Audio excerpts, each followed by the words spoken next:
بسم اللہ الرحمن الرحیم، درود و سلام ہو محمد و آل محمد پر۔ السلام علیکم، آپ دیکھ رہے ہیں بیست نیوز نیٹ ورک۔ میں ہوں کاظم مظفری۔ سب سے پہلے آج کی ہیڈ لائنز۔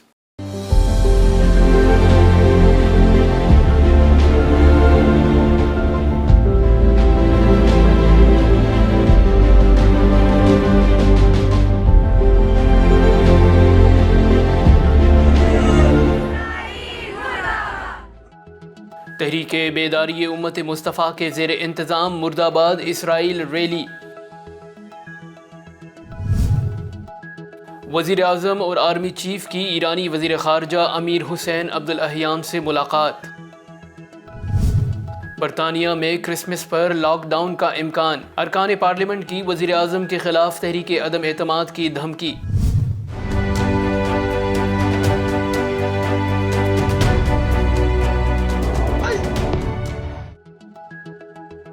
سعودی عرب کے متعدد شہر یمنی میزائلوں کے زد میں۔ مغربی کنارے میں صہیونی فورسز کی جارحیت، 70 فلسطینی زخمی۔ امریکہ میں بڑھتے ہوئے فائرنگ کے واقعات کے باعث کرسمس پریڈ منسوخ کر دی گئی۔ عراق میں امریکی سفارت خانے پر راکٹ حملے، 2 گاڑیاں تباہ۔ فلپائن میں طاقتور طوفان نے تباہی مچا دی، 146 افراد ہلاک۔ ملک میں کرونا سے مزید 6 اموات، 360 نئے کیسز رپورٹ۔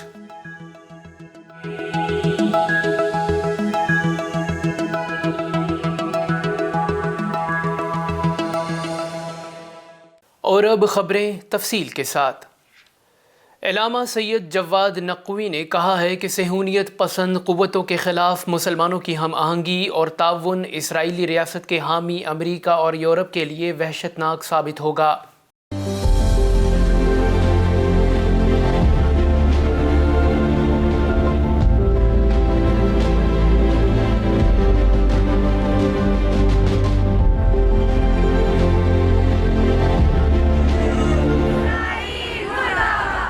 اسرائیل کے ناپاک عزائم اور جارحیت کے خلاف تحریک بیداری امت مصطفیٰ کی مرد آباد امریکہ و اسرائیل ریلی لاہور کے مال روڈ پر مسجد شہداء سے پنجاب اسمبلی تک نکالی گئی، جس کی قیادت علامہ سید جواد نقوی نے کی۔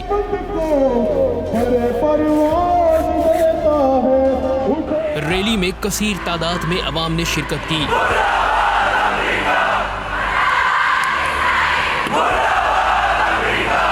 ریلی سے خطاب میں تحریک بیداری امت مصطفیٰ کے سربراہ علامہ سید جواد نقوی کا کہنا تھا کہ مکڑی کے جالے سے بھی کمزور اسرائیل اور ذلیل ترین صہیونی قوم کی یہ جرت ہوئی ہے کہ وہ کسی بدماش کی طرح ایک اسلامی مملکت کو دھمکیاں دے رہے ہیں، اور اس کے مقابلے میں بغیرتی کی حد تک خاموشی ہے۔ امام خمینی نے یہ فرمایا تھا کہ امریکہ اور اس کی ناجائز اولاد اسرائیل اور اس کا ناجائز ساتھی برطانیہ یہ جو کر سکتے ہیں وہ کر گزرتے ہیں، جو یہ کہتے ہیں یہ کر نہیں سکتے، اگر ممکن ہوتا تو کر گزرتے ابھی تک۔ لیکن عزیزان، یہ دھمکی بھی، یہ بھی ایک گستاخی ہے، گستاخی کو جواب دینا چاہیے، ورنہ گستاخ زیادہ گستاخ تر ہو جاتا ہے۔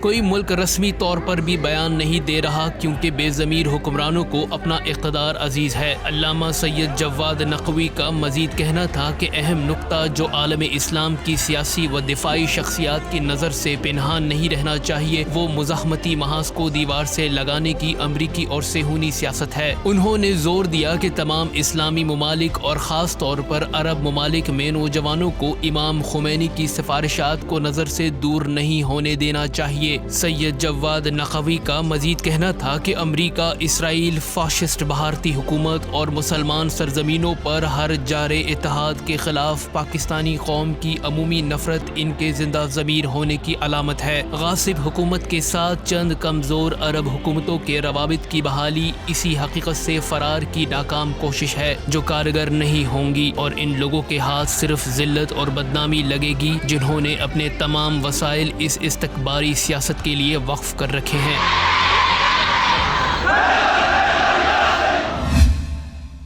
وزیر اعظم اور آرمی چیف کی ایرانی وزیر خارجہ سے الگ الگ ملاقات۔ ایرانی وزیر خارجہ امیر حسین عبداللہیان کے ساتھ ملاقات میں وزیر اعظم نے دونوں پڑوسی ممالک کے درمیان بھائی چارے کا ذکر کرتے ہوئے ان تعلقات کو مزید مستحکم کرنے کے عزم کا اظہار کیا۔ انہوں نے خاص طور پر رہبر معظم سید علی خامنہئی کی مسئلہ کشمیر پر حمایت کی تعریف کی اور ایرانی صدر کو دورہ پاکستان کی دعوت دی۔ ایرانی وزیر خارجہ نے پاکستان کی جانب سے OIC کے غیر معمولی اجلاس کی میزبانی کو سراہا۔ ان کا کہنا تھا کہ پائیدار افغانستان اسی صورت میں ممکن ہے جب افغانستان کے تمام طبقوں کو حکومت میں شامل کیا جائے گا۔ ایرانی وزیر خارجہ نے army chief general Qamar Javed Bajwa سے بھی ملاقات کی، جس میں دونوں رہنماؤں نے دہشت گردی، بارڈر سیکیورٹی اور دو طرفہ تعلقات بڑھانے پر مشترکہ تعاون پر اتفاق کیا۔ خیال رہے کہ پاکستان کی میزبانی میں OIC کی وزرائے خارجہ کونسل کا 17واں غیر معمولی اجلاس اسلام آباد کے پارلیمنٹ ہاؤس میں منعقد ہوا، جس میں 22 ممالک کے وزرائے خارجہ اور 10 نائب وزرائے خارجہ سمیت 70 وفود شریک ہوئے۔ برطانیہ میں کرسمس پر لاک ڈاؤن کا امکان بڑھ گیا۔ ارکان پارلیمنٹ کی وزیر اعظم کے خلاف تحریک عدم اعتماد کی دھمکی۔ برطانوی میڈیا کے مطابق برطانیہ میں اومیکرون کیسز کی تعداد میں اضافے کے باعث وزیر اعظم بورس جانسن کرسمس پر مکمل لاک ڈاؤن لگانے پر غور کر رہے ہیں۔ ممکنہ لاک ڈاؤن کے خلاف کابینہ کے وزیر اور ارکان پارلیمنٹ میدان میں آ گئے۔ برطانوی ارکان پارلیمنٹ کا کہنا ہے کہ اگر وزیر اعظم بورس جانسن نے کرسمس پر لاک ڈاؤن لگایا تو ان کے خلاف تحریک عدم اعتماد پیش کریں گے۔ خیال رہے کہ برطانیہ میں اومیکرون کیسز کی تعداد 50% اضافے کے ساتھ 37,000 تک پہنچ گئی ہے۔ دوسری جانب برطانیہ کے وزیر صحت کا کہنا ہے کہ کرسمس پر لاک ڈاؤن لگانے کے امکان کو مسترد نہیں کیا جا سکتا۔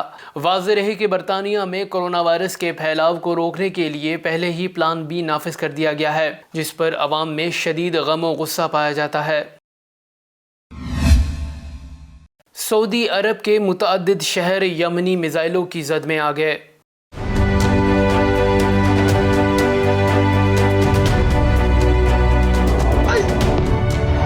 یمنی فوج نے سعودی جارحیت کا منہ توڑ جواب دیتے ہوئے بیلسٹک میزائلوں سے متعدد سعودی شہروں پر حملہ کر دیا۔ العالم نیوز ایجنسی نے سعودی ذرائع کا حوالہ دیتے ہوئے بتایا کہ سعودی عرب کے جنوب مغربی شہر جیزان اور خامس مشیط میں متعدد دھماکے ہوئے۔ یمنی مجاہدین کی بھرپور مزاحمت کے باعث جیزان ایئرپورٹ کو عارضی طور پر بند کر دیا گیا، جس کے باعث بین الاقوامی فلائٹس آپریشن معطل ہو گیا۔ دوسری جانب سعودی ذرائع ابلاغ نے تصدیق کی ہے کہ یمنی فوج کے 2 ڈرونز کو ابہا انٹرنیشنل ایئرپورٹ کے قریب پرواز کرتے دیکھا گیا ہے۔ خیال رہے کہ امریکہ اور دیگر مغربی ممالک سے بھرپور لاجسٹک سپورٹ کے باوجود سعودی اتحاد درجن بر غیور یمنی مجاہدین کو زیر کرنے میں ناکام ہو چکا ہے، جس سے ثابت ہوتا ہے کہ ایمان کی طاقت دنیا کی سپر ٹیکنالوجی سے کئی گنا زیادہ ہے، اور اب نوبت یہاں تک آن پہنچی ہے کہ سعودی اتحاد یمن میں اپنے مذموم مقاصد بھول کر یمن جنگ سے فرار ہونے کے بہانے تلاش کر رہا ہے۔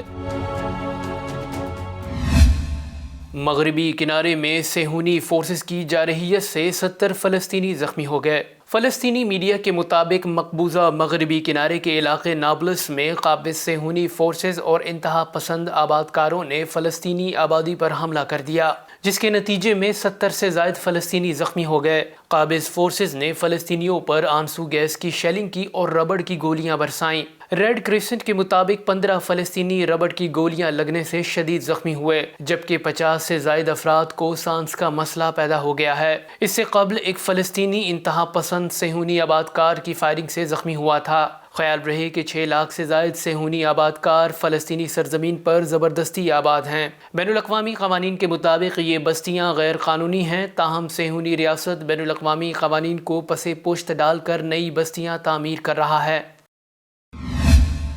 امریکہ میں بڑھتے ہوئے فائرنگ کے واقعات کے باعث کرسمس پریڈ منسوخ کر دی گئی۔ غیر ملکی خبر رساں ایجنسی کے مطابق امریکی ریاست مسیسپی میں روزانہ کی بنیاد پر بڑھتے ہوئے فائرنگ کے واقعات کے باعث کرسمس پریڈ منسوخ کر دی گئی۔ امریکی حکام کے مطابق ایک وقت میں پسٹل کے 30 سے 40 راؤنڈز فائر ہوئے، جس سے علاقے میں جنگ کا گمان ہونے لگا۔ اس واقعے میں ایک شخص زخمی ہوا جبکہ متعدد گاڑیوں کو نقصان پہنچا۔ ان کا کہنا تھا کہ فائرنگ کے غیر معمولی واقعات کے باعث اس ہفتے ہونے والی کرسمس پریڈ کو کینسل کر دیا گیا ہے۔ میئر کا کہنا تھا کہ پریڈ میں 300 سے 400 افراد نے شریک ہونا تھا اور آپ اندازہ نہیں لگا سکتے کہ کس کے پاس گن ہے یا کچھ اور۔ خیال رہے کہ امریکہ میں گن وائلنس کے واقعات بہت عام ہیں۔ گزشتہ سال گن وائلنس کے نتیجے میں 43,000 سے زائد امریکی ہلاک ہوئے۔ حیرت انگیز طور پر گن وائلنس میں زیادہ تر 18 سال یا اس سے کم عمر کے بچے ملوث ہوتے ہیں۔ عراق میں امریکی سفارت خانے پر راکٹ حملے میں 2 گاڑیاں تباہ ہو گئیں۔ عراق کے دارالحکومت بغداد میں امریکی سفارت خانے پر 2 راکٹ داغے گئے۔ حملے میں 2 گاڑیاں تباہ ہو گئیں۔ عراقی سیکیورٹی فورسز نے حملے کی تصدیق کرتے ہوئے بتایا کہ بغداد کے گرین زون پر 2 راکٹ داغے گئے، جن میں سے ایک کو فضا میں تباہ کر دیا گیا، جبکہ دوسرا راکٹ امریکی سفارت خانے سے 500 میٹر کی دوری پر گرا۔